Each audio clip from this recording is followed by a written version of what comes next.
Hello, friends. Welcome back to Sunday Shenanigans.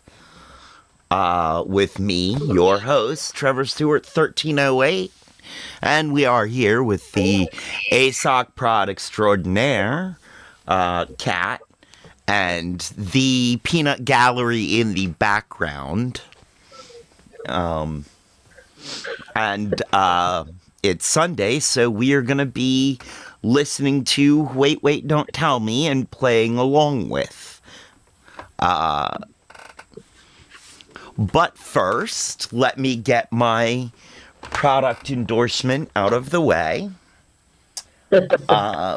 Pre-rolls today are, as almost always, provided by the Hidden Leaf, downtown Charlottesville, 105 West Main Street, above the bricks of the downtown mall, Suite 200, between 10,000 Villages and Hamiltons, where the only thing better than their bud is their customer service. And speaking of bud, their Hash Lounge is the perfect place to get some bud with some good buds.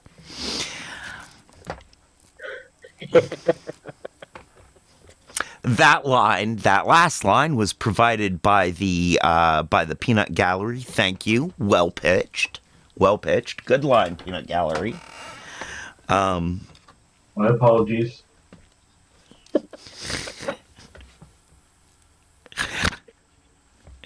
You're gonna break me before I even take a hit, man. Be careful. Sorry. You and your apologies. You really are Midwestern, aren't you?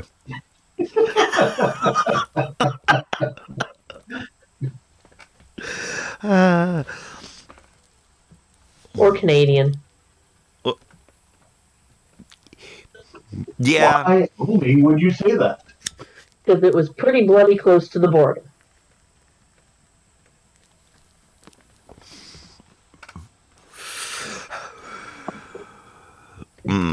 Tasty and smooth.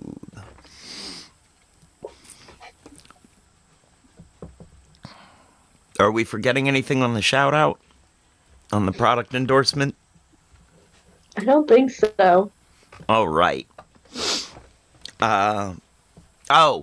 Lowest prices in town, according to my own personal research, which might be biased. Just a little. And, of course, we'd like to say hi to Just Me Crystal, who is lurking in the chat and at her online Sunday service. And we hope that is going wonderfully. And, of course, we'd like to welcome any and all lurkers in our chat, because lurkers are very welcome here. I myself am a serial lurker. You know, like Count Chocula. I was wondering where that was going. Serial lurker, like that box of muesli that's been in the back of your cupboard for decades. Oh, see, it doesn't live back there. It gets turned into art projects at some point. Muesli does? Look, you mix it in with enough glue, anything can be an art project and a building material. I mean, I cannot disagree with that. Just look at 80s hair, they proved that. The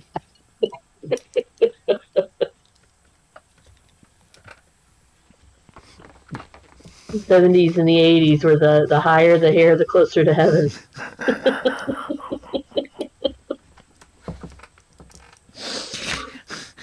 I don't think they originally intended Aquanet White to be glue. They realized what it turned into, and they tried discontinuing it, and it didn't work. Yeah, no. Goths were not having that. As well as everybody else, because we, of course, didn't have a monopoly on needing Aquanet White to keep our hair looking like Robert Smith.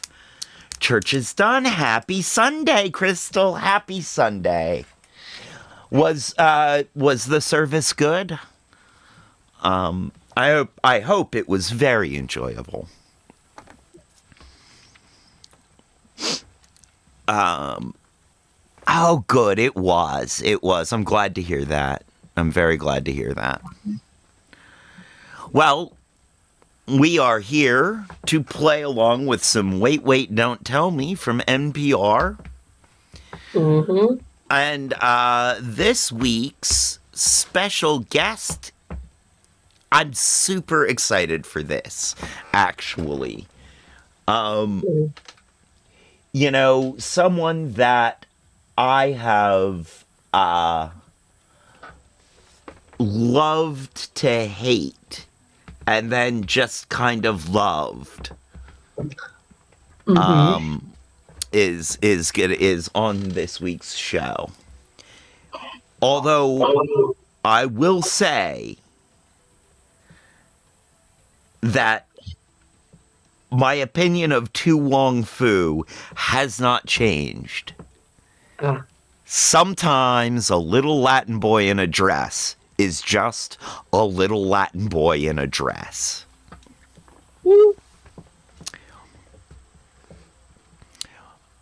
Today's special guest is John Leguizamo, the pest himself. Very talented actor, but not talented enough to be a drag queen. Especially not when they stuck him with Wesley Snipes and Patrick Swayze. Yeah, no. It was a little unfair to John Leguizamo. It was. Plus, I mean, they were remaking such an amazing film. It almost impossible to remake Priscilla, Queen of the Desert, because it was so absolutely perfect, pitch perfect the first time around. You know, that remaking it for Americans, it's just not the best idea, I think.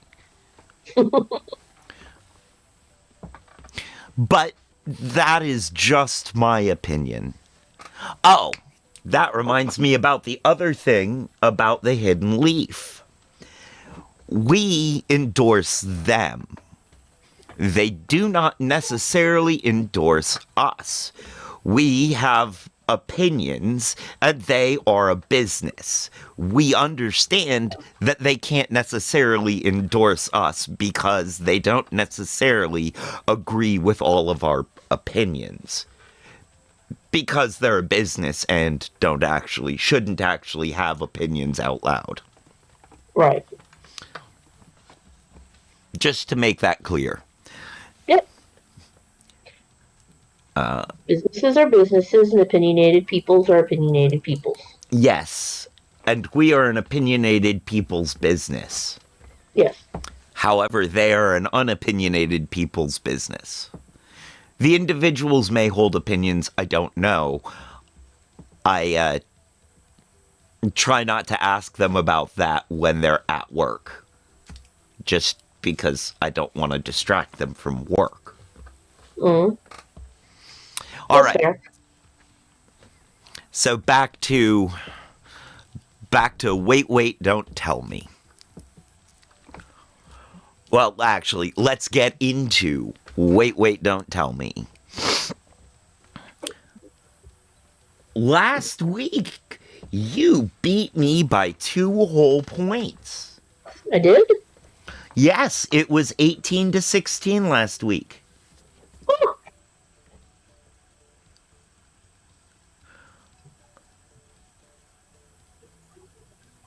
That's kind of shocking to me. You beat me the week before by 3 points, 23-20. So, you know. Now, granted, I haven't been paying attention to the news very much, and I've been a little sort of out of it. So we'll see if I can recover this week. Okay. All right, friends, let's do this. Make sure you can hear.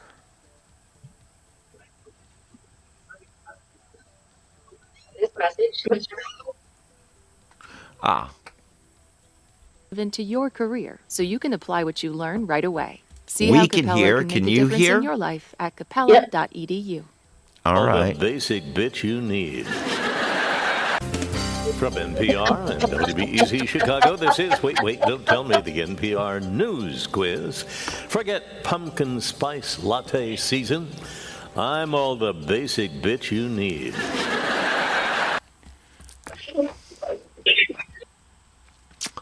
I just needed to hear him say it, so now I do feel like I can make this joke. My friend had a chocolate lab. And they, on the collar, the tag on the collar said pH -1 because she was a basic bitch. Or pH 1 because she was a basic bitch.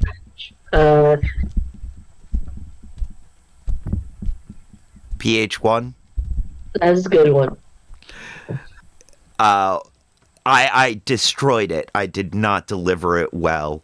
When the Peanut Gallery and I wrote this, workshopped this joke, it came out a lot better, and I just, ruined all the hard work we did on that.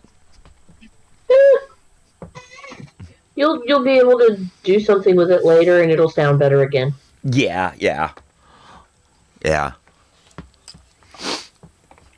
I just felt like that was a call out to us there, Peanut Gallery. What was that? I said understood. Yeah. All right.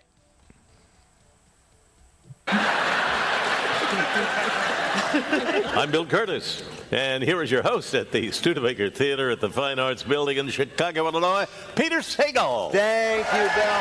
Thank you, everybody. Thank you, everybody. We have a great show for you today. Later on, we're going to be talking to actor John Leguizamo about his new documentary series for PBS. The man has starred in 100 movies and TV shows, but he's finally made it to the promised land, public broadcasting. Well, you can skip right to the front of the line and be on the air now. Just call us to play our games. The number is 1-888-WAIT-WAIT. That's 1-888-924-8924. Let's welcome our first listener contestant. Hi, you're on Wait, Wait, Don't Tell Me. Hi, this is Kevin Teal from Des Moines, Iowa. Hey, how are things in Des Moines, Kevin? Very nice for the summer. Heat wave's gone, so we're getting ready for fall. That's good. What do you sound sounds like you're from pleasant. Iowa, and I love it. What do you do there? Currently retired, working down that bucket list of things everybody does when they retire. Okay, And like I have to say, Yeah. being on the show today is one of those bucket list things. Great. Yeah. Right on. that's great. Well, we are honored to make that list. Let me introduce you to our panel, Kevin. First up, she's the host of the trivia podcast Go Fact Yourself, which now airs weekends on Southern California Public Radio, LAist 89.3. It's Helen Hong. Hi, Helen. Next, he's a comedian headlining the Ann Arbor Comedy Showcase October 3rd through the 5th and the Atlanta Punchline October 17th through the 19th. It's Hari Kondabolu. Hi, Hari. And a humorist and woodworker who is the founder of Hatch Space Community Woodshop and School in Brattleboro, Vermont. He can make one hell of a spice rack. It's Tom Bodette. Hey, Tom. Hello, Tom. So, Kevin, welcome to the And show. we'll You're gonna play leave the Who's Bill light this on time. Bill for Curtis ya. is now going to read He's for you actually three not allowed to quotations from say this that. week's news. If you can correctly identify or explain just two of them, you will win our prize, the voice of anyone you might choose. for Thank your you, voicemail. Crystal. You ready to go? Ready to go. Okay, your first quote is from Baltimore Orioles play-by-play broadcaster Kevin Brown. The White Sox have just gone full White Sox. Brown was reacting to yet another Chicago White Sox loss as they approach the Major League Baseball record for what? The most loses. Losses in a season, I think 107, 108 right now. You're very good, yes. And they, of course, Did you say are not. losses in a season? The Chicago White Sox are on track to end the season if they go according to their current pace. I'm sorry, with a I record of still didn't 36 hear you. wins and 126. What? Okay, this reminds me of a news story. Sorry. Um, so this guy was playing for, I believe it was the Red Sox against the Toronto Blue Jays. And game got canceled mid-game because of weather. Got rescheduled a couple months later. In the intervening time, he got traded to the Blue Jays. So he is the one person in history who has played for both sides in a baseball game in the same inning. Wow. I love that. Play in the same inning because it got called for weather mid-inning. That is amazing. That is really cool. I'm giving us both a point for that one because I thought I heard you say that. The most losses. Yeah. All right. Thank you for that story, Peanut Gallery. I appreciate that. That is really neat. Not sports fiction at all. That one was just fun. Yeah. Yeah, it's too much fun to miss. Unlike that time playing catch or playing, ball, that I went to go catch a grounder and put my glove down like this, but didn't put my other hand like that. Oh, I didn't catch it, and it was not a lot of fun. And it was the second time my nose was broken. well, you caught it. You just didn't keep it. No, I don't think you can call that catching it. Your face caught it. It didn't Yeah, but it stop didn't- there. No. Like, there was no pause as it just sort of rolled up my forehead and off my face.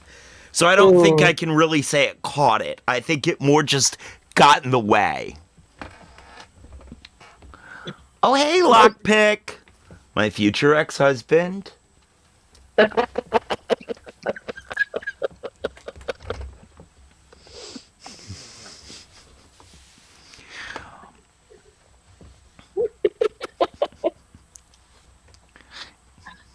See, now,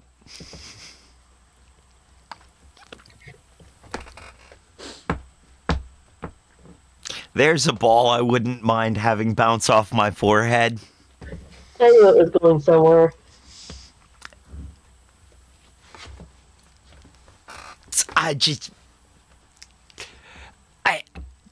I tried so hard not to, but I couldn't help it. Hitting on lockpick is just one of those things that I enjoy so much. I know. I'd say it's a guilty pleasure, but neither of us feels guilty about it. You enjoyed it so much, especially when it's so hard. I do. The harder, the better.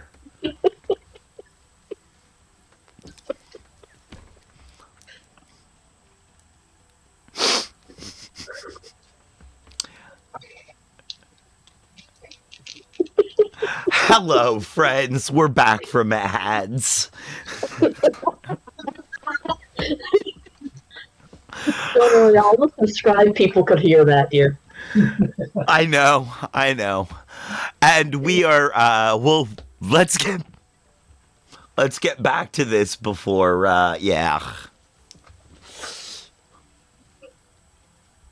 And 126 losses, which would be the worst record in baseball's modern era. Now, for decades, the White Sox have tried to get just a fraction of the national attention the Chicago Cubs always get, and congrats, guys, you found a way.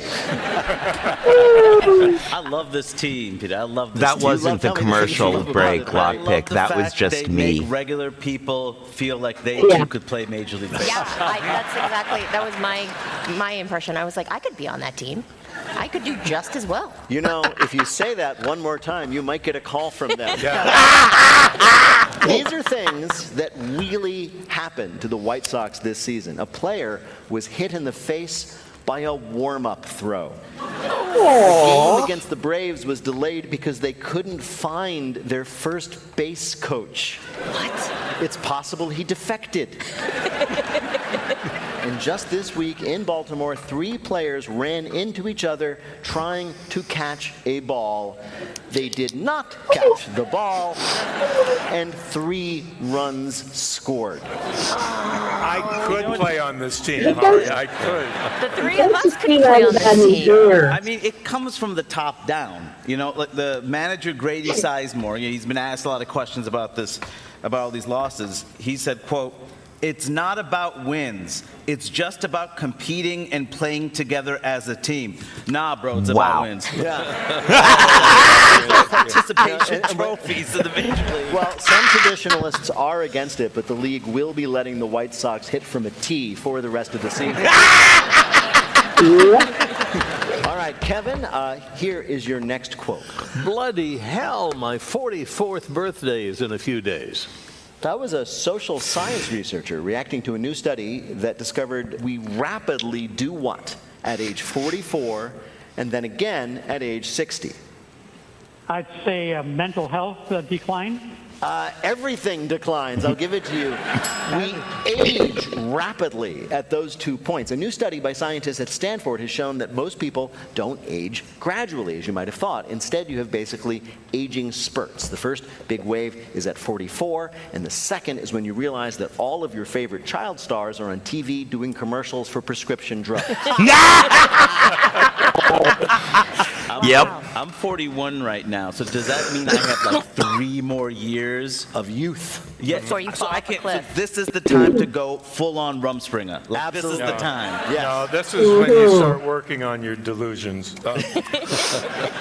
When I was 44, that was still 4 years before I decided to have 2 more children. So, I mean, that's delusion. Yeah, poor decision making. And the other milestone was what? 60, apparently. It happens again at 60. Yeah. What I really noticed there is, like, before 60, like, you still have your strength, you know? You can still do things. And if something wouldn't, like, go, it was stuck, you pull harder and it would go.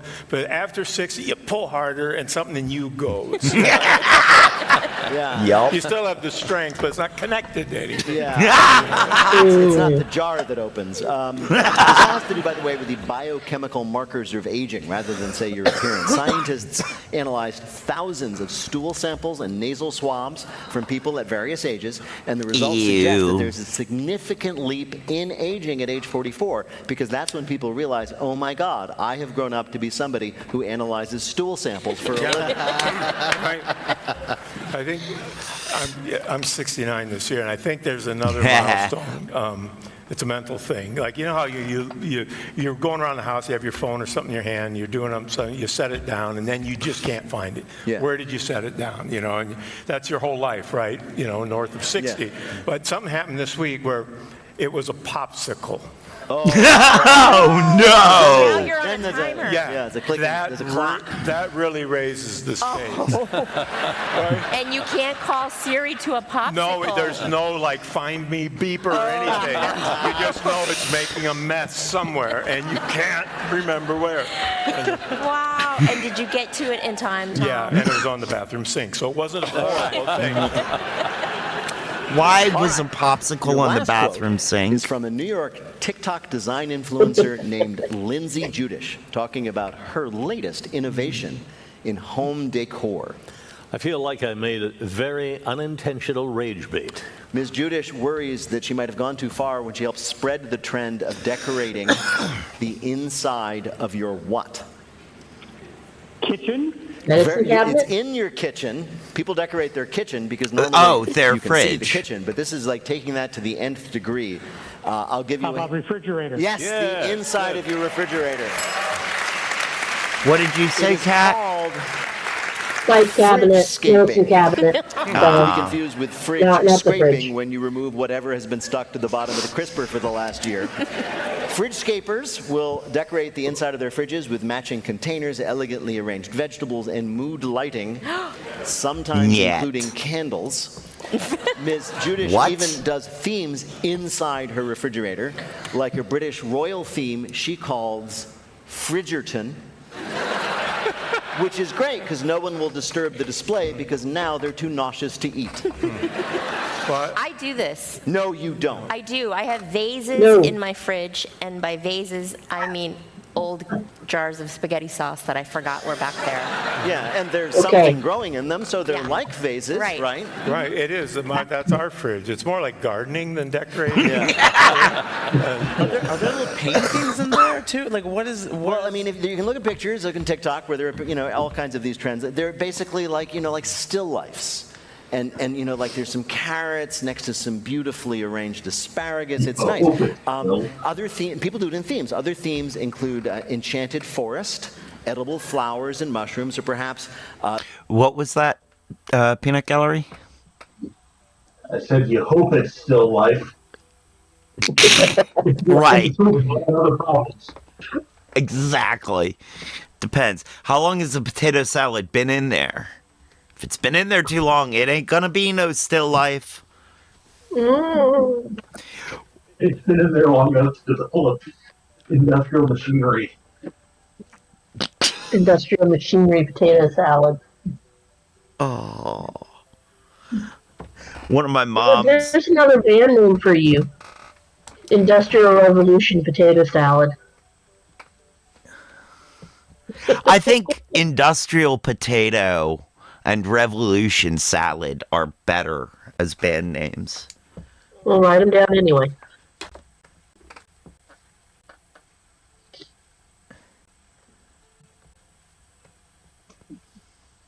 I don't know. Industrial potato just sounds lazy.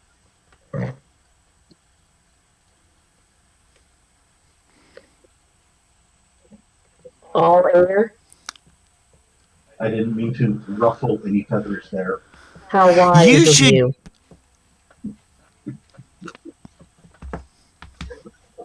All I can say to that is Utz.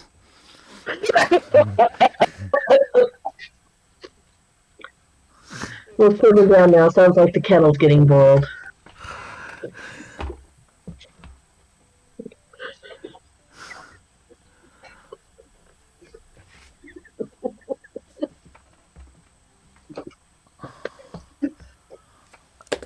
I apologize for the interruption. Don't.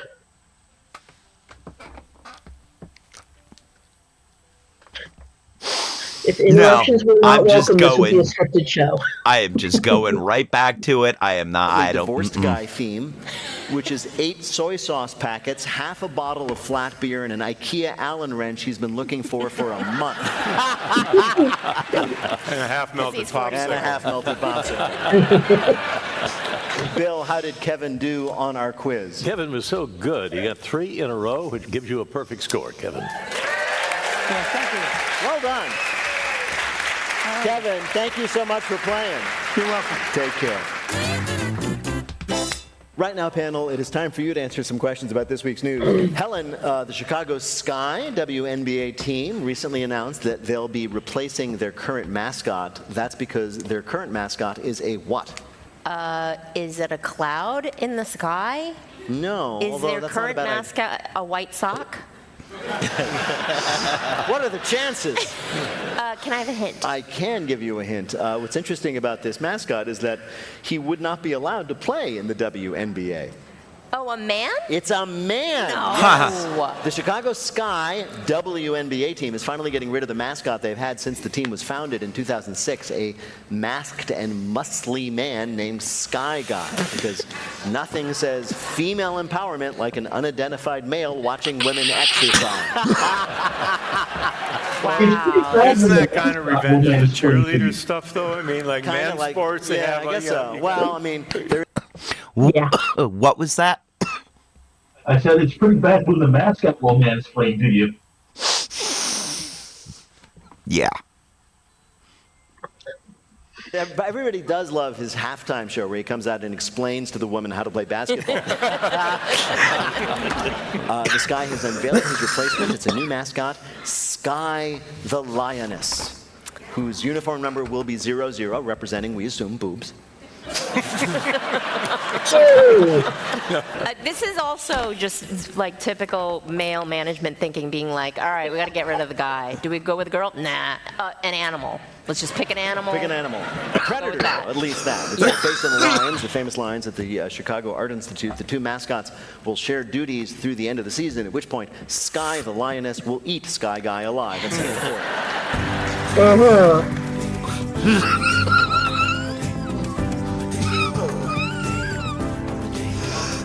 Coming up, clean up in aisle 9 is our Bluff the Listener game called 1-888-WAIT-WAIT to play. We'll be back in a minute with more of Wait, Wait, Don't Tell Me from NPR.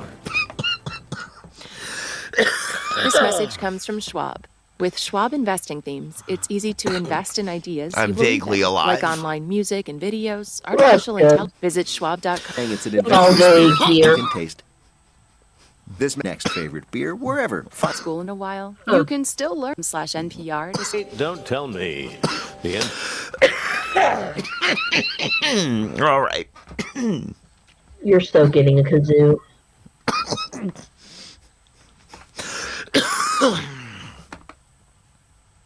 That would be an interesting thing. I thought so. You know those little whizzers, the things you blow in and they you know those things? Yes. There was this hippie at the farm I grew up on who used to make pipes. And he would put whizzers in them. Mm-hmm. So when you'd go to take a hit, it would whiz and it would you'd be trying to take a hit, it'd be going zzz, you'd be trying not to laugh. Mm-hmm. It's pretty neat. Sounds like. And the kazoo, the idea of the kazoo reminds me of that. Makes sense. All right, I think I have my breath back. Let us continue. NPR News Quiz. I'm Bill Curtis. We are playing this week with Tom Bodette, Hari Kondabolu, and Helen Hong. And here again is your host at the Studebaker Theater in Chicago, Illinois, Peter Sagal. Thank you, Bill. Thank you so much. Right now, it is time for the Wait, Wait, Don't Tell Me Bluff the Listener game. Call 1-888-WAIT-WAIT to play our game on the air, or check out the pinned post on our Instagram page at WaitWaitNPR. You'll find all the information I might need you to take more there. breathing meds. Hi, you're on Wait, Wait, Don't Tell Me. Mm-hmm. Hi, this is Rebecca from Grand Rapids, Michigan. Hey, Rebecca, how are things in Grand Rapids? They're okay. It's almost fall. Wow. I'm just going to comment. That was not overly enthusiastic. Yeah. You're not with the Chamber of Commerce, are you? Yeah. Are you from Grand Rapids? I grew up here, but then I spent a long time in Philadelphia and San Francisco. Yeah. And that's where I left my heart. I understand. As is traditional. I understand.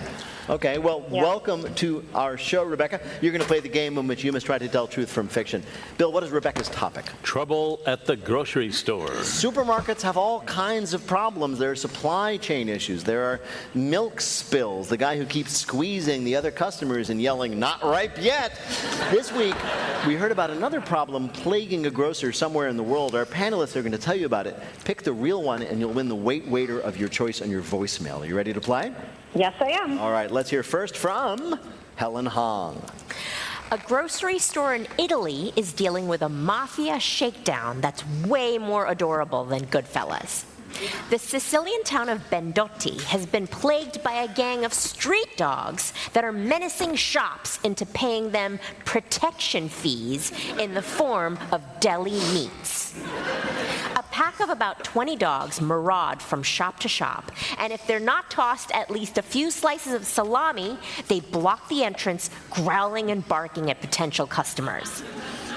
Back in the day, we used to have to pay off the mafia.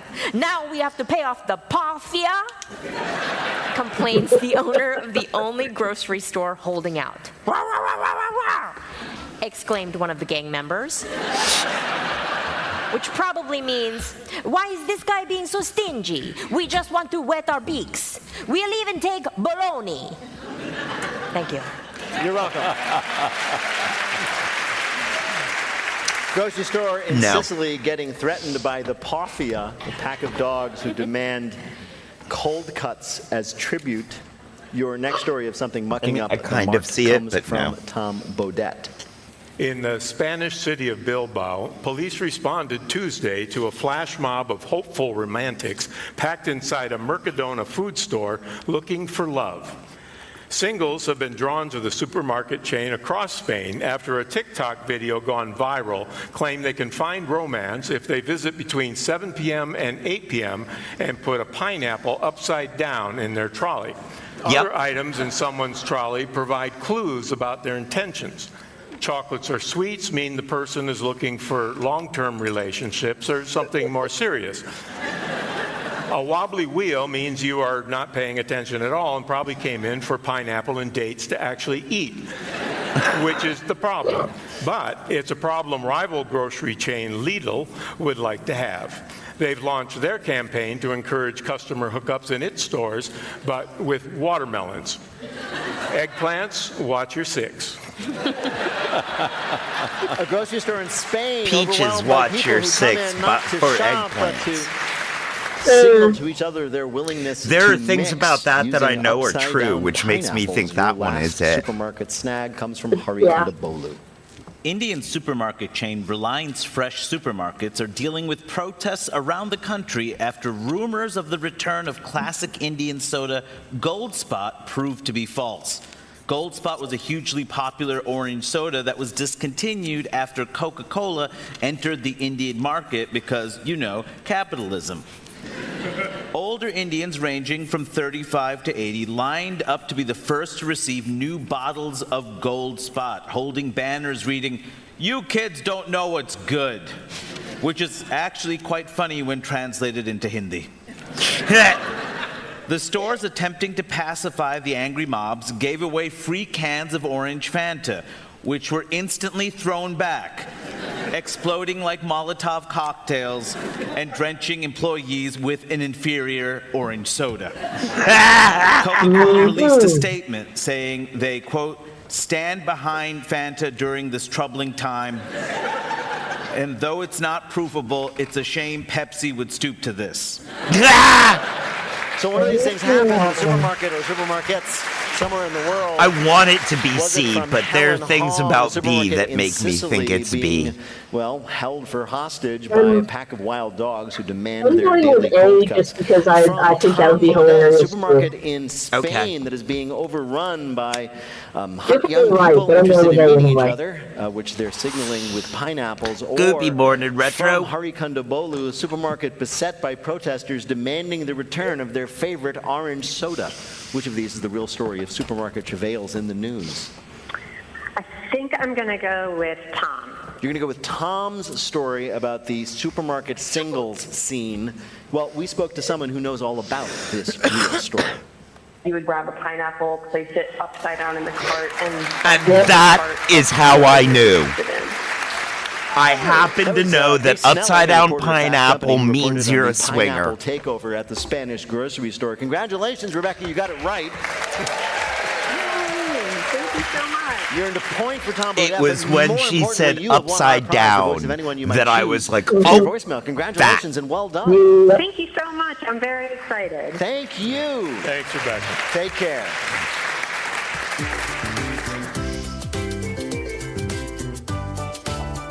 And And now the game where we ask people to answer questions about things they know nothing about. It's called Not My Job. John Leguizamo came up in the theater and stand-up scenes of 1980s New York, but his first big film role was as Luigi in the movie Super Mario Brothers.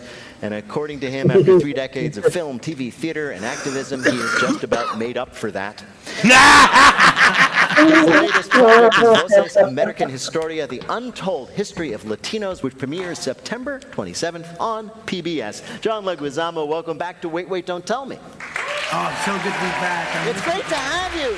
Back? Been too long. I know, we've just wondering when you were going to call, man. It's so good to talk to you again. Back. And we're so excited to get you Oh, now wow. because we've been following your career, obviously, for many decades, and we're so excited you have finally reached the pinnacle of achievement, public broadcasting.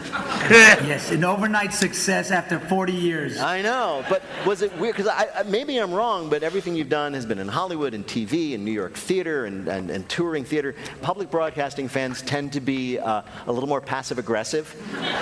So expect people to say to you, so John, what did you think of your series? And don't worry, I'm an actor. I'll tell them exactly how much I love myself. So the series American Historia, the Untold History of Latinos, I understand was inspired by one of your many one-man shows. In this case, your own personal examination of Latino history, right? Yes, it was based on Latino Latin history from morons because I learned my son was being bullied, and I wanted to weaponize his knowledge and his history of his people.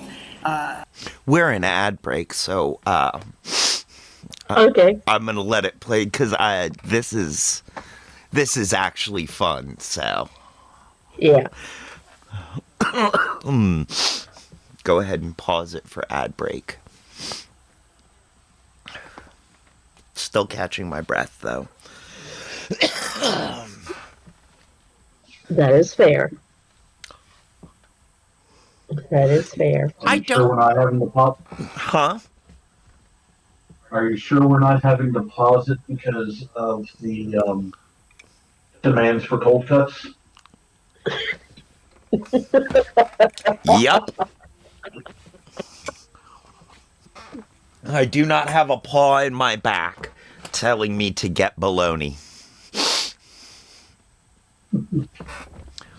Oh, okay. Well, here, let's see what I can do to fix that. Ha ha ha ha ha. And we are back from ad break. Hello, friends. And we are going to go ahead and get back to this interview with John Leguizamo.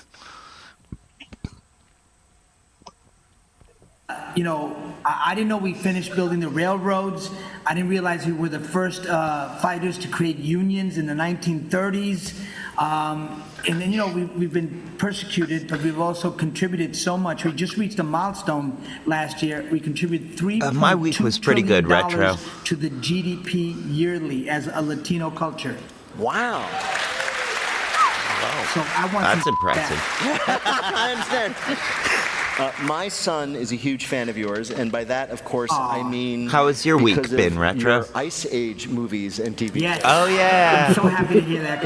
We're about to do Ice Age 6. 6. Cheese and You are, as crackers. you just reminded everybody, 6. Sid the Sloth. Yeah. First of all, I got to ask, did your kids love that growing up? Because they were just about the right age, right? Based on, I think, when the movies came out? No, they were weirded out by their father, the way I look and then doing that voice, and they were too young. It's weird. A lot of parents come up to me, they go, oh, you know who this is, Sid the Sloth? And I go, sir, it's not going to work out. Yeah. And they go, no, do the voice. And I do the voice of Sid, hi, it's Ice Age. And the kids are freaked out because they see this face. They don't get it. Yeah, I remember. Ray Sir, Romano this on is the not show, gonna and I work told him the same out. thing. Oh, my I son's love a big fan that. because of the mammoth. He's like, yeah, don't tell your son you talk to me. It's just going to mess him up. We ruin them. read, so you play, for those unlucky not to have seen the 4,000 Ice Age movies and TV shows and video games, you play Sid the Sloth, a prehistoric sloth, and we read that you actually got really deep into the research for his voice. Oh, that sounds Is that great, right? Retro. Yeah, I'm 'cause sorry I it was did a little rough 50 at first. voices for the director, Chris Or a Wedge, and little rough. He said, I just want you to do your voice. I go, I don't want to do my voice. I want to do a voice. I'm an actor. So I did, Southern voice for the slaw because he's slow. Then I went a little more ghetto on it. Come on, what you want? And he goes, nah. So then I got Discovery Channel footage, and I saw that sloths stored food in their cheek pouches, and it would ferment and they'd get drunk. And so I started eating a sandwich. And I put it that in my explains so and much I walked about around the Sid. house waiting for it to ferment, and it didn't. But what happened was that I got slushy in my mouth, and I called the waiter, Chris, guess who this is? And he was like, I have no idea. It's Sid the Sloth. I found myself, and that's how I did the voice. Wow. That's amazing. You do belong on PBS. Yeah. Next time I'm sitting watching the movies with my son, I say, that's historically accurate. Among the many, many things you do, you've done these one-man shows where you play all these characters, and as you just demonstrated, you're really, really, really good at voices. Have you ever used that power for evil? Before we get back to that, Retro is playing D&D today. Are you streaming it? Because that would be super exciting, I'm sure, to watch. I know I have not watched the Fallout show yet, Retro. Not yet. I will at some point, but I have not yet. Yes, you will be streaming D&D today. Oh, that is exciting. Good. Fallout was good. Yeah, see, I keep hearing that. Everybody said that, which makes me sort of excited for it. And I will get to it. It's just I have not been consuming popular media for the most part recently. It's all been pretty much YouTube and Britcoms. And the Britcom's pretty much only late at night. So.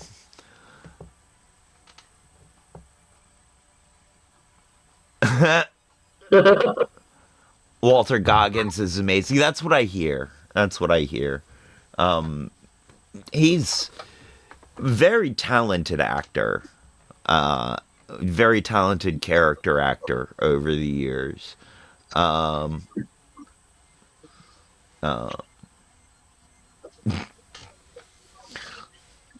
Lockpick says, I only got 3 hours of sleep, but I'm going to do my best to be alive today.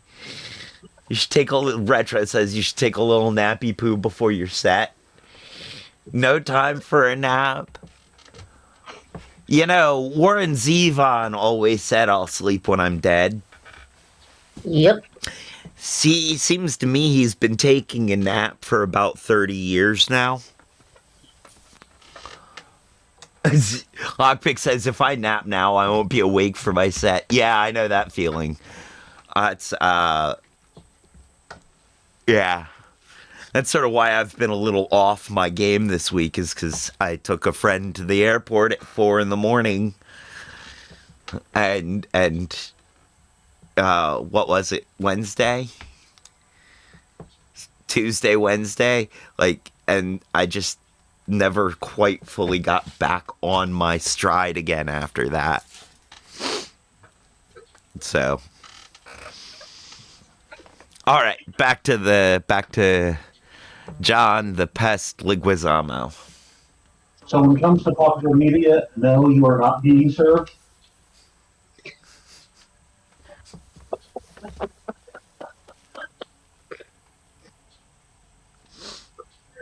Oh, come on. It's classic Brit Tom. It was good. No, it was good. That pain is that I didn't get there first. Okay, I realized it was pretty bad. I just was wondering if we still hear him. I missed the end of that. Never mind. Okay. Back to the show. Yes, of course. I mean, when I was much younger, it was great because people, when the school would complain, they would call my house, and I would answer as my mom, and I go, "Oh, he what? No, he's fantastic. Oh, you want to expel him? Well, expel it for me." and I would mess with them for hours, and they wouldn't be able to expel me. Really? They tried to expel me. Did yeah. your mother know you were doing that? No. Please, No. well, now she knows now because you blabbered. You mentioned your mother. We also read that, like, your mother to this day sees, like, everything you do and offers a critique afterwards. Yeah, my mom's very judgmental, and I think I get it from her a little bit. We both watch PBS too much. Yeah, I know. And she does. She comes to every show and, like, she sits front row, and then she comes afterwards. Oh, Joan, that was fantastic, but I didn't really like the punchline. It didn't really hit the way I thought it would hit. It didn't murder. And I was like, Mom, please stop criticizing. You're just my mom. Just be unconditionally loving for once. Wait a minute. You started as a stand-up. You've been doing this for a long time. And your mother actually critiques you in, like, stand-up? She always does. She's like, oh, yeah, I mean, it's like, I go, Mom, you're not a director. You're not in the business. Stop giving me, notes. I don't need your notes. Really? I'm 60 years old. Stop giving me notes.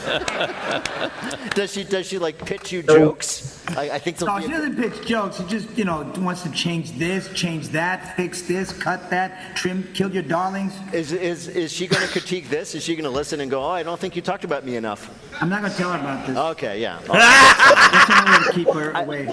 Well, John Leguizamo, it is such a pleasure to talk to you again, and this time we have asked you here to play a game that we're calling... Can we fix it? Yes, we can. So this year, as I'm sure you know, because everybody's been celebrating, this year marks the 25th anniversary of Bob the Builder. Oh, wow. A beloved kids show about a British contractor whose trucks are alive. So in honor of that, we're going to ask you 3 questions about, I guess we'd call him Mr. Builder. Get 2 out of 3 right, you'll win our prize for one of our listeners. Bill, who is John Leguizamo playing for? Nora Wing of Ithaca, New York. All right. Hey, Here's your first question. Ready? Nah, go for it. I'll do my best. Bob the Builder is popular around the world, but some changes needed to be made internationally to show there, including which of these? A, in France, they had to add clocks to the background to prove that no one goes over their 35-hour approved work week. B, in Canada, Bob always includes maple syrup as a construction material in his projects. Or C, in Japan, they had to add a 5th finger to his animated 4-finger hand so that kids did not think Bob the Builder was a member of the Yakuza. Oh, shoot. I'm going to go with Canada and maple syrup. Yeah, I'm going with him on that. So you think that Bob the Builder in Canada, they just cut in things? Nope, now, I'm going with to make A. sure this sticks, here's some maple syrup. That's. Can they go A? Sorry, A? Oh wow! I thought I was in, that was amazing. I thought I was in Toronto. No, the answer was actually C. You see, as is well known in Did Japan, you guys say if you're that? a Yakuza member Yes, and you displease your but- boss, they cut off one of your fingers. So a 4-fingered animated Wow. character would have unpleasant connotations. So That's dark. it is. It really I is. didn't want to go that dark. All right. Here's your next question, John. You have 2 more chances. Bob the Builder is more than just a very popular kids' TV show. Which of these is another example of Bob's cultural dominance? A, he once went to #1 on the UK singles charts with a cover of Mambo No. 5. B, Alexander McQueen had an entire runway show of Bob the Builder-inspired designs. Or C, he had a best-selling cookbook called Can You Bake It? Yes, You Can. I'm gonna go You with said You're B? You're right. Yes, he did a cover of Finally. Mambo No. 5. Well, that's okay. Neither of us All got right, you it. have one more question. If you get this right, you win. Wow, Bob the Mambo Builder No. popped up in a 5. surprising place a few years ago when people browsing the on-demand menu of Britain's Channel 5 saw a picture of Bob as the image representing what show? A, the season premiere of Britain's Got Talent. B, a documentary about 9/11. Or C, the movie Eyes Wide Shut. Eyes wide shut. Sort of the sexual. C. all the Yes, sexual- I know, yes. Mm. Just Bob, You think just B? imagine Bob the Builder wearing one of those weird I'll go with masks B that with Tom you. Cruise was having, you know? I'll change my answer to B. I won't picture that, so I'm going to go with A again. You're going to go with A again, Britain's Got Talent. The idea of like, oh, this guy's got talent, he can build Yeah, stuff. you can build things, right? Yeah. Sadly, the answer was B, a documentary about 9/11. Wait, no, I meant B. I meant B. You meant B. Oh, he meant B. He meant B, Bill. He meant B. Let's give it to him. Yeah, okay. I'm sure. I mean, I thought I had misheard you. And of course you were right. I have an accent. I have a New York City Exactly. accent. Yeah, and Yeah, exactly. Apparently, the way it worked was if Channel 5, and this is how it works. You turn on your streaming service. There are these icons indicating the shows you could be watching. And when Channel 5, they didn't happen to have a picture to go with any given show. They just plugged in a picture from Bob the Builder. So Bob was the image for this 9/11 documentary, and also something called "Murdered by My Daughter." So, Bill, how did John Leguizamo do in our quiz? 2 out of 3. Yay! Now you did good. I'm amazing. I'm brilliant. I belong on That gives his...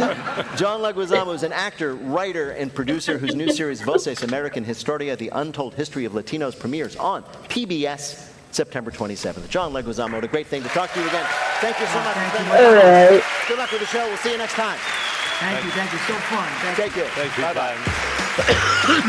Both of those shows that had a Bob the Builder thing give a whole new meaning to his catchphrase. Yeah, they do. Yeah, in just a they minute, do. the one word you cannot say in church. That's in our Listener Limerick Challenge. Call 1-888-WAIT-WAIT to join us in the air. We'll be back in a minute with more of Wait, Wait, Don't Tell Me from NPR. Man, so I got, on YouTube, I got a copyright claim on some of that interstitial music. NPR News Quiz. I'm Bill Curtis. We're from NPR. Yeah. Just one of those interstitials when I posted the show on, Oh, hey, Chris. What's up, Chris in the 386? Good to see you. Thanks for lurking. Yeah, when I posted last week's show, I got, it's not a copyright strike. It's just that they have some of that music has a copyright. And so what they do is they do a copyright claim. And if I were monetized, a good portion of whatever money was made on that video would go to whoever, owns that copyright.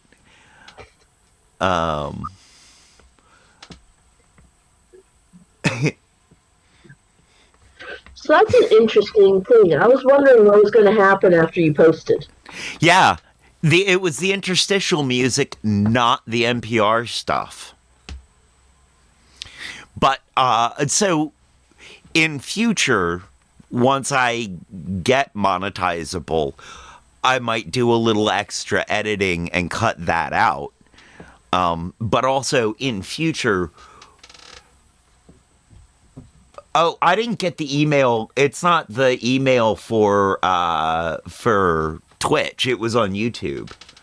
Twitch doesn't have a problem at all with it. YouTube is who did that. Yeah. I'm not that worried about this on Twitch. Really, I'm not that worried about it on YouTube. Because it's NPR. And because when I reached out to NPR and asked them if I could do this, they literally said, I don't know. Give it a shot. Let us know how it goes. I remember that. It took me a while to build up to okay, we'll actually do it then. I don't know. I didn't feel... that was not the enthusiastic consent that turns me on. No, but it was also an honest, we don't know. Right? We don't know how it goes. That fits the people that do. Wait, don't tell me. Right, I don't know if Wait, Wait, Don't Tell Me knows either. I don't know that they've ever been faced with this. When I do monetize, though, all of these are going to, they're going to do, they're going to be a charity thing and go to, local NPR station. Go to my local NPR station. because you don't really donate to NPR as a larger whole. No, you do your local stations. Right, and then they pay. Your local station pays for the NPR shows, and that's how that's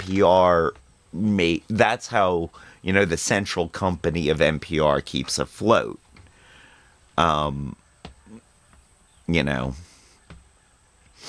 Which I think is it's an interesting model. I think it's probably, it was probably developed when there wasn't the technology to really be able to do that top down. You really did kind of have to do it bottom up. Mm-hmm. So, in any case, I'm not that worried about getting those copyright things, but in the future, when I do get monetized, I'll probably do what I can to cut out the interstitial music. Right. Just so that more money will go to NPR about it. Yeah. So, all right, back to it.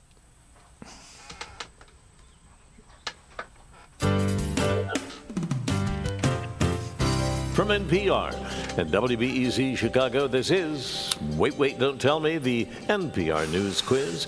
I'm Bill Curtis. We're playing this week with Hari Kondabolu, Tom Bodette, and Helen Hong. And here again is your host at the Studebaker Theater in Chicago, Illinois, Peter Sagal. Thank you so much. In just a minute, Bill finally gets around to watching the hit movie Oppenheimer.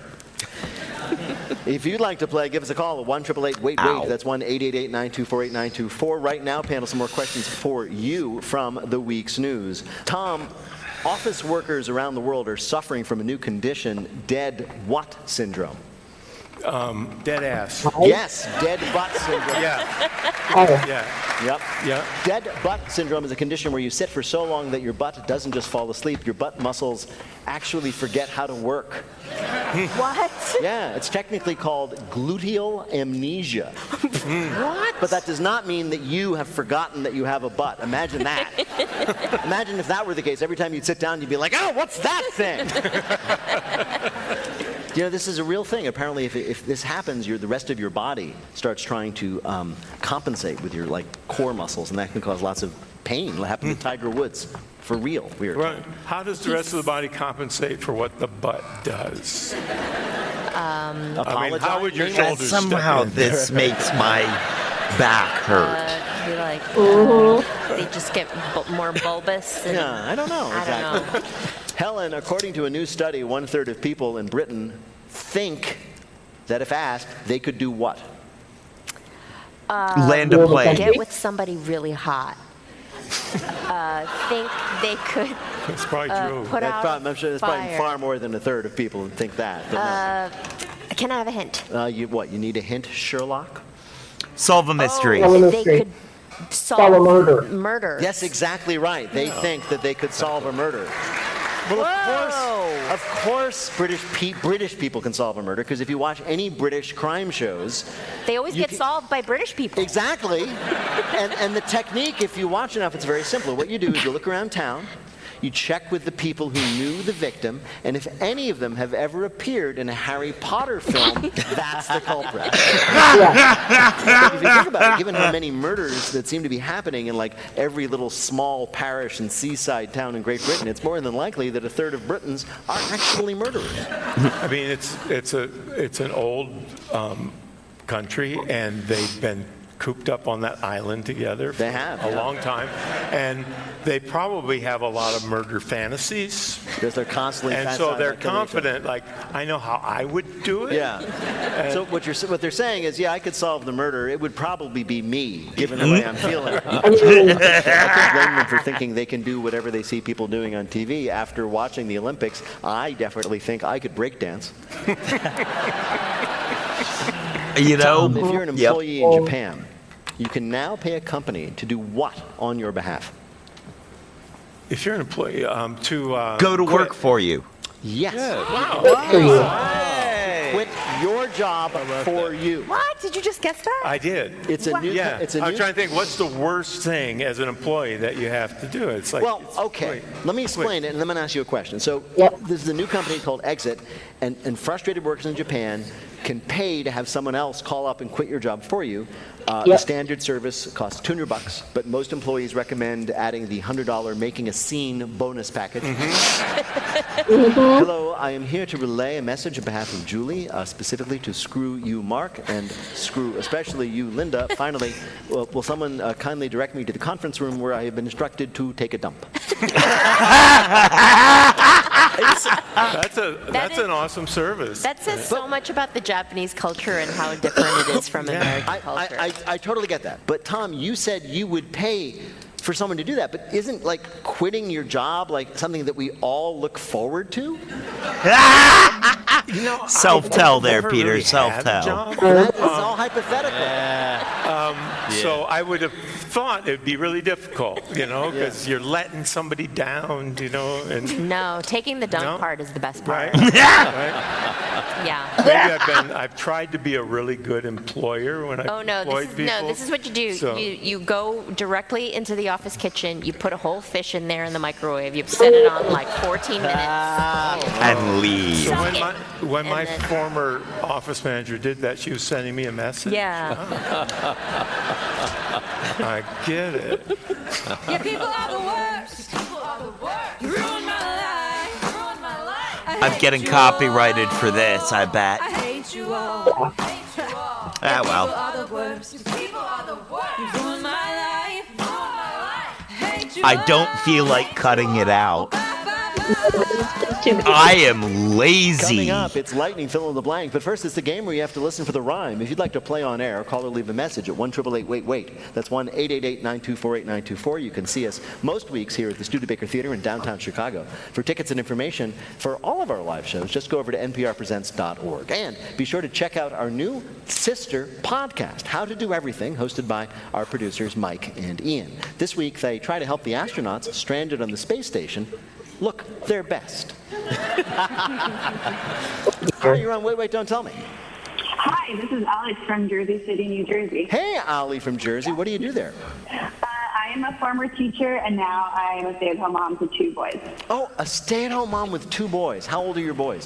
3.5 and 1.5. Oh, my God. Wait a minute. Are you my wife? Yeah! I have a 3.5 and a 1.5-year-old boy. How are your guys doing? You know. No, I do. Well, Alex, welcome to the show.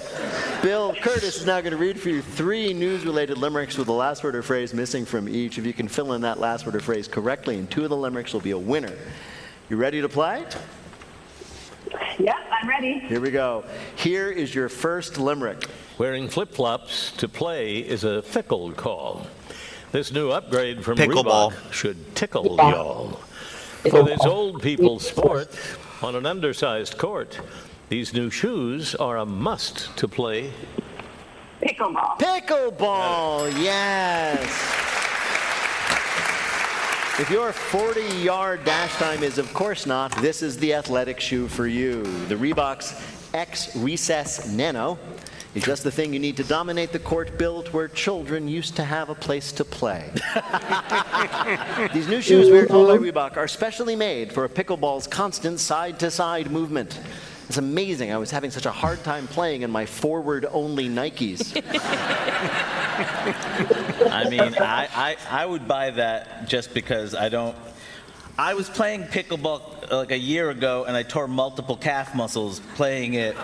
And then 2 elderly gentlemen had to carry me to the other side of the gym. And one of them had a life alert bracelet on.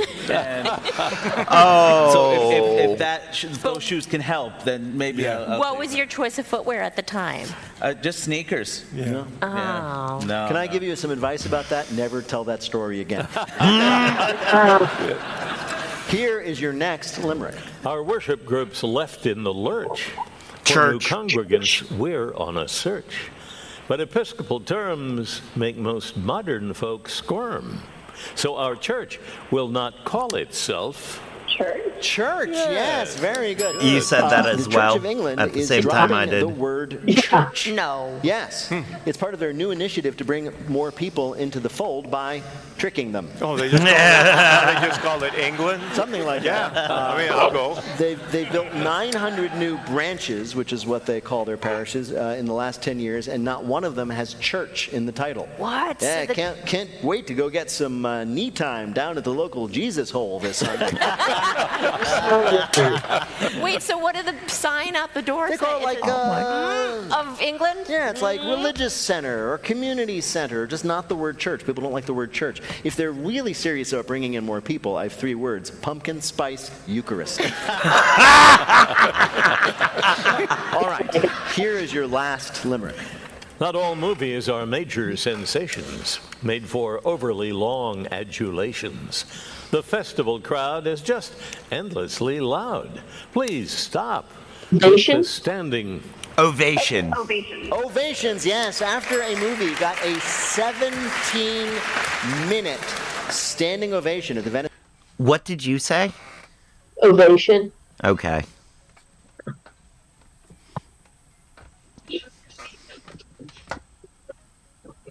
At the Venice Film Festival, The Guardian published a plea for people to just start being normal. I mean, yes, we all love Tilda Swinton, but there are limits. A standing ovation should not itself need an intermission. Apparently, film festivals are suffering from ovation inflation. People are saying, for example, Ovation the new inflation. George Clooney movie, which premiered there, must not be any good because it got a standing ovation that only lasted 4 minutes. What? Right? Which is like practically nothing. That is, that's like, at the end of a regular concert when you know the encore's coming, but Yeah. they pretend that the encore's not coming. Right. And they're like, thank you, good night. And people are like, yeah. Even those are like 3 minutes now. Yeah, I know, and they're terrible. Yeah. Like, And they what a- come right back out and they're like, psych, Yeah. we're not done. You're like, well, we know because you didn't play your biggest hit. Bill, how did Alex do in our quiz? Alex, tell your boys you won 3-0. Congratulations. Thank you.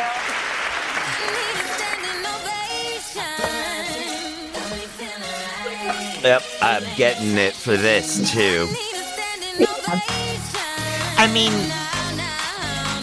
I would imagine that these are available on Twitch because these are songs that you can probably This get your message ass comes from caps NPR for. sponsor MIDI Health. If you're a woman know, over 40 dealing with hot flashes, because insomnia, they weight got gain, it. or MIDI.com. That's communities working difference in your life. Helen, you're in second place. That means you're up first. The clock will start when they begin fill in the blank. Each of our This message comes from NPR sponsor Capella University. Capella's many fill in the blank questions as they can. Each correct. MIDI.com. That's joinmidi.com. Support for this podcast and the following message come from the Southern Environmental Law Center and its pod Capella University. Capella's programs teach skills relevant to your career. 2 points. Bill, can you give us the scores? Helen has 2, Tom and Hari I just each should have 3. All right. let it play Helen, you're through. in It second would have place. taken That less means you're up time. first. The clock will start when they begin your first question. Fill in the blank. On Wednesday, ABC News officially released the rules for next week's presidential blank. Debate. Right. On Tuesday, a bad economic report led the blank to drop 600 points. The Dow Jones? Yes, this week officials in Paris said they were considering making the Olympic rings on the blank a permanent feature. On the Eiffel Tower? Right. On Labor Day, over 10,000 hotel workers across the U.S. went on blank. Strike. Right. This week, a Dutch woman had to leave her Zoom meeting after her cat blanked on camera. Threw up. Pooped. No, dragged a live pigeon into her living room. According to a new study, better eye health could prevent 20% of blank cases. Headaches. Eyeglass wearing No, cases? dementia, believe it or not. On Oh. Tuesday, a new study revealed that 1 in 20 people got foodborne illness from not properly blanking their vegetables. Washing. Right. This week, a house in California was listed for $500,000 despite the fact that it had been blanked. Demolished. Sold. Down a landslide. No, chopped in half by a falling tree. After the tree fell on it, the house was left with loose wiring, no ceiling, and missing walls, or as a real estate agent actually put it, quote, an open concept floor plan. The listing says potential buyers could start demolition immediately, or if they want to save some money, just wait a while and see if another tree does it for them. Bill, how did Helen do in our quiz? Good, Helen. 5 right, 10 more points, total of 12, and the lead. All right, good job. Well done. I am arbitrarily picking Hari to go next. Here we go, Hari, fill in the blank. On Tuesday, Foreign Minister Dmytro Kuleba became the latest member of Blank's cabinet to resign his post. Zelensky. Putin? No, Zelensky. On Monday, a former aide for the governor of New York was accused of acting as a spy for blank. China. Right. According to officials, the deal for a ceasefire in blank is 90% Gaza. Right. On Tuesday, the Vatican announced that the blank had started a 12-day trip throughout Southeast Asia. The Pope. Right. This week, a British man arrested for grand theft auto was banned from blanking for the next 2 years. Driving? No, not just driving, banned from touching any automobiles. On Wednesday, NASA confirmed that a dangerous blank had burned up in the atmosphere over the Philippines. Meteor. Right, an asteroid. Last week, a Navy commander was relieved of duty after a photo was released of him firing a rifle without noticing blank. It was turned the wrong way. I'm going to give it to you. He did not notice that the scope was turned the wrong way. It wouldn't have been that big of a deal unless the ship was under attack and the commander kept saying, we don't have anything to worry about. I checked through the scope and the enemy is really, really tiny. Bill, how did Hari do in our quiz? He got 5 right, 10 more points. His total is 13, which puts him in the lead. All right. So how many then does Tom Bodette need to win? 5 to tie and 6 to win. All right, Where's Tom. my popsicle? Here we go. Tom, this is for the game. Fill in the blank. On Tuesday, 7 Republican-led states filed lawsuits seeking to block the Biden administration's latest blank relief plan. Student loan. Right. On Monday, the Justice Department seized the plane of Venezuelan President blank. Maduro. Right. On Thursday, blank pled guilty in his tax evasion case. Hunter Biden. Right. Damn on it. Wednesday, the Department of Labor released a I report knew that showing one. that U.S. blank openings were the lowest they had been since 2021. Job. Right. The German Navy said the British should not look for a, quote, deeper message in their Oh, recent decision to blank. Death March. I don't know. Blast Shell, music. London. No.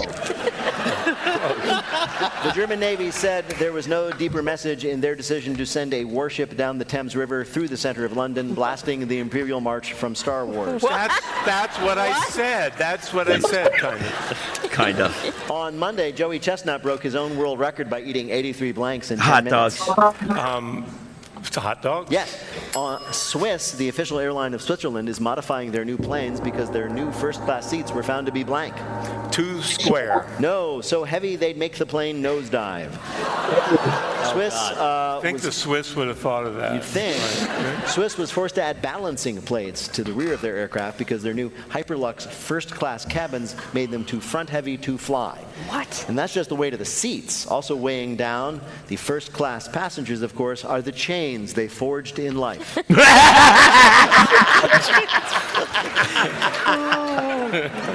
Comedy. Bill, did Tom do well enough to win? Tom got 5 right, 10 more points, 13 ties with you. So, Well done. That was hard.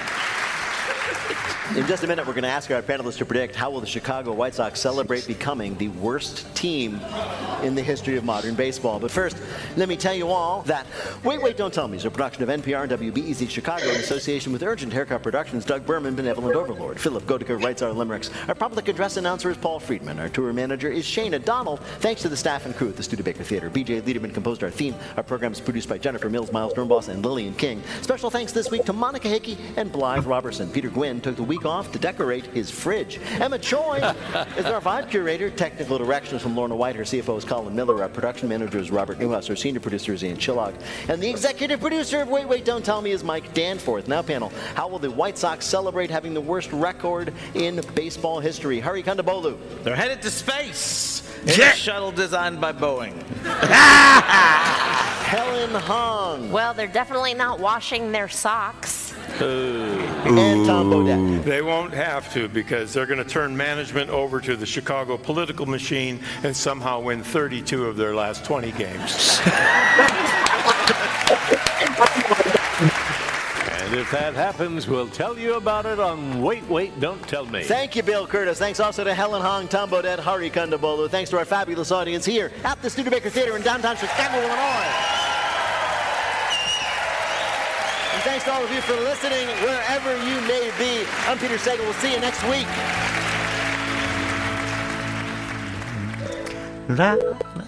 This is NPR. This message comes from NPR sponsor. All right, so here are the final scores.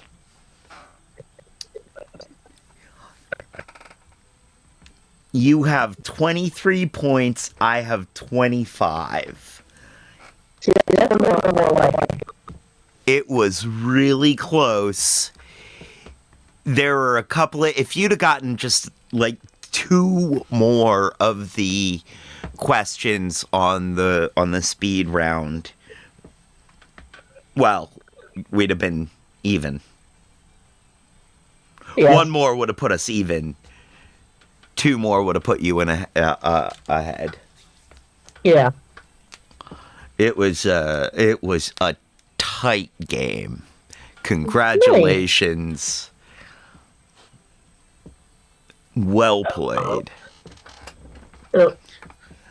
Thank you. You as well. Thank you. And to all of you viewers at home, thank you for joining us.